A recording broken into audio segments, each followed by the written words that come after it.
গুৱাহাটীৰ ৰাজহুৱা ধৰ্ণাস্থলীত 16 ডিচেম্বৰ সোমবাৰৰ পৰা আৰম্ভ হয় সদৌ অসম অপ্ৰাদেশিকৃত শিক্ষক কৰ্মচাৰী সংস্থাৰ অনিৰ্দিষ্টকালীন অনশন। অসমৰ বিভিন্ন জিলাৰ শতাধিক শিক্ষক-শিক্ষয়িত্ৰী আৰু কৰ্মীয়ে অংশগ্ৰহণ কৰিছে অনিৰ্দিষ্টকালীন অনশন। যি সময়ত শিক্ষকে নিজৰ স্কুলৰ ল'ৰা-ছোৱালীক শিক্ষা প্ৰদান কৰিব লাগিছিল, সেই সময়ত তেওঁলোকে তেওঁৰ দাবী লৈ ওলাই আহিছে উপবাসে বহিল গুৱাহাটীৰ ৰাজহুৱা ধৰ্ণাস্থলীত। দ্বিতীয় দিনৰ বাবেও অব্যাহত আছে শিক্ষকৰ অনশন। লগতে অনশনত বহি থকা কোনোবা শিক্ষক অসুস্থ হোৱাৰ কথাও প্ৰকাশ কৰা হৈছে। এই শিক্ষকসকলে দাবী কৰিছে যে তেওঁলোকক হিমন্ত বিশ্ব শৰ্মা নেতৃত্বাধীন চৰকাৰে প্ৰতাৰণা কৰিছে। তেওঁলোকৰ কণ্ঠই সমগ্ৰ প্ৰতিবাদস্থলীতে হতাশাৰ মাজত প্ৰতিধ্বনিত হয়। চৰকাৰে ভেঞ্চাৰ স্কুলসমূহ পদ্ধতিগতভাৱে ভাঙি পেলোৱাৰ অভিযোগ উত্থাপন কৰে। গ্ৰাম্য আৰু অভাৱগ্ৰস্ত অঞ্চলৰ শৈক্ষিক মেৰুদণ্ড। এছ'চিয়েশ্যনে কয়, আমাক ন্যায়ৰ প্ৰতিশ্ৰুতি দিয়া হৈছিল, বৰঞ্চ তেওঁলোকে আমাক উদাসীনতা দেখুৱাইছে। 2022 চনৰ 20 অক্টোবৰৰ পৰা মুখ্যমন্ত্ৰীয়ে দিয়া আশ্বাসৰ কথা মনত পেলাই যেতিয়া তেওঁলোকক কোৱা হৈছিল যে তেওঁলোকৰ প্ৰাদেশিকৰণৰ দাবীসমূহ সমাধান কৰা হ'ব। কিন্তু সেই আশ্বাসবোৰ খালী শব্দলৈ পৰিণত হৈছে। চৰকাৰে কোনো কাম কৰিবলৈ অস্বীকাৰ কৰিছে। আমি চঞ্চলা সিনহা, আমি শিলচরের বরাকবেলি থেকে এসেছি। কারণ আমাদের কলেজ দীর্ঘ 1994 ইংরেজি থেকে স্থাপিত, কিন্তু আমরা এখনো আমরা শোষিত শিক্ষক সমাজ। এর জন্যই আমরা ধর্ণা দিতে এসেছি এই যে এই ধর্ণাস্থলের মধ্যে। বেতন তো দীর্ঘদিন থেকেই পাইনি, যেদিন থেকে আমাদের যে হয়েছে যে প্রভিন্সিয়ালাইজেশন তো হয়নি, যেদিন থেকে স্থাপিত হয়েছে সেদিন থেকে আমরা পুরা বঞ্চিত, বেতন থেকে বঞ্চিত। আমরা কিছুদিন ফাইন্যান্সিয়াল এড পেয়েছিলাম, তখন এরপরে আমাদের হেমন্ত বিশ্ব স্যার আমাদেরকে বলেছিলেন যে সেটা আমরা প্রভিন্সিয়ালাইজ করে দেবো বলে ফাইন্যান্সিয়াল এডটা বন্ধ করা হলো। তো এখন আমাদেরকে কেন তাহলে করা হলো না প্রভিন্সিয়ালাইজড? A question to CM sir, what's our fault? We are only giving knowledge to the students. It's not sin, it's a blessing for the students. So what's our fault? Why he's doing like that with us?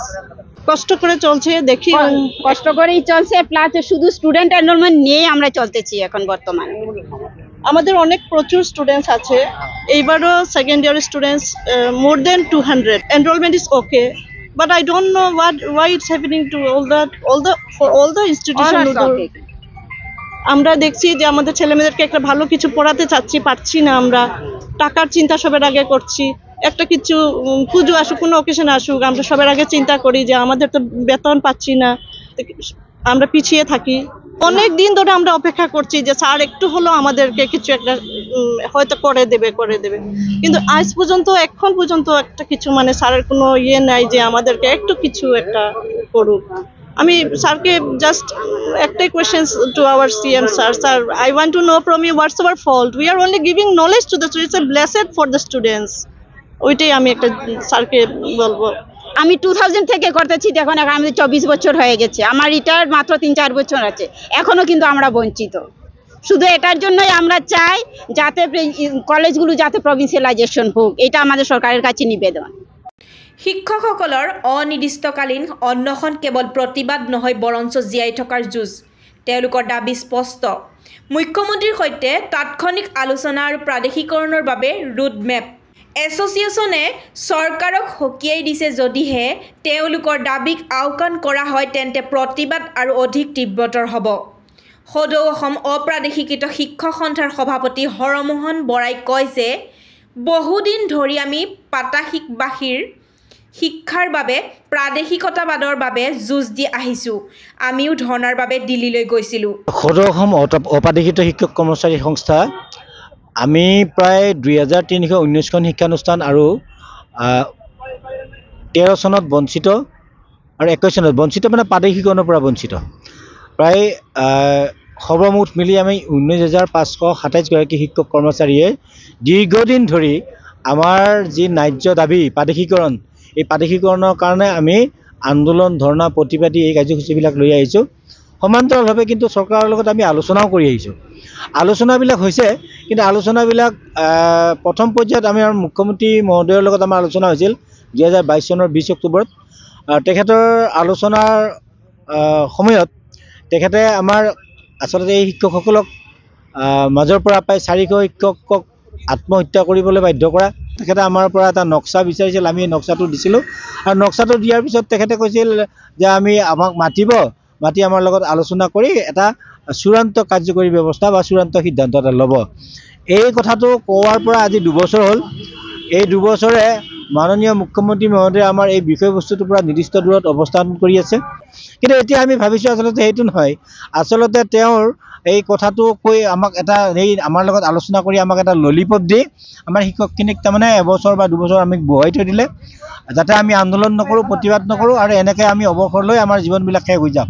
2016 চনৰ নিৰ্বাচনত তেখেতে শদিয়াৰ পৰা ধুবুৰীলৈ চিঞৰি নিৰ্বাচনী সভাবিলাকত কৈছিল যে BJP দলক চৰকাৰ কৰিবলৈ দিয়ক, যে 45 দিনৰ ভিতৰত ভেঞ্চাৰ স্কুল প্ৰাথমিকীকৰণ কৰিব আৰু অন্যান্য বহুত ধৰণৰ প্ৰতিশ্ৰুতিৰ ফুলজাৰি মাৰিছিল।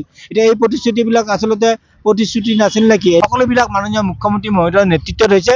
তেখেত কংগ্ৰেছত থকা দিনতো উঠি ৰজা বহি ৰজা আৰু এতিয়া বিজেপিত আহোঁতেও উঠি ৰজা বহি ৰজা।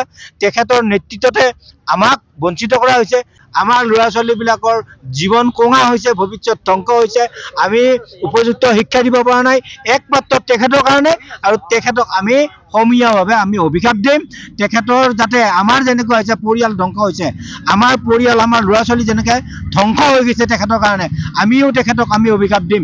আমি বাধ্য হৈ অভিশাপ দিম তেখেতক। আচলতে এই অভিশাপে তেখেতকো জ্বলি পুৰি মাৰিব। শিক্ষকৰ অভিশাপ। আমাৰ ভাৰতীয় সংস্কৃতিত আছে যে গুৰু ব্ৰহ্মা গুৰু বিষ্ণু গুৰুদেৱ মহেশ্বৰ গুৰুদেৱ পৰম ব্ৰহ্ম তস্मै শ্ৰী গুৰুৱে নমঃ। হিমন্ত বিশ্ব শৰ্মা ভগৱান নহয়, মুখ্যমন্ত্ৰী। এদিন হিমন্ত বিশ্ব শৰ্মাও মুখ্যমন্ত্ৰী পদৰ পৰা আকৌ গুচি যাব লাগিব, বেলেগ মুখ্যমন্ত্ৰী হ'ব। কিন্তু কাললৈ ৰখি যাব যে হিমন্ত বিশ্ব শৰ্মাৰ নেতৃত্বত এই 20,000 শিক্ষকৰ জীৱন ধ্বংস হ'ল, এই 20,000 শিক্ষকৰ পৰিয়াল ধ্বংস হৈছে, এই 20,000 শিক্ষকৰ সতি সন্ততিৰ ভৱিষ্যত ধ্বংস হৈছে। গুৱাহাটীৰ পৰা নকুল ৰাভা আৰু দিগন্ত কলিতাৰ ৰিপৰ্ট, NDS নিউজ।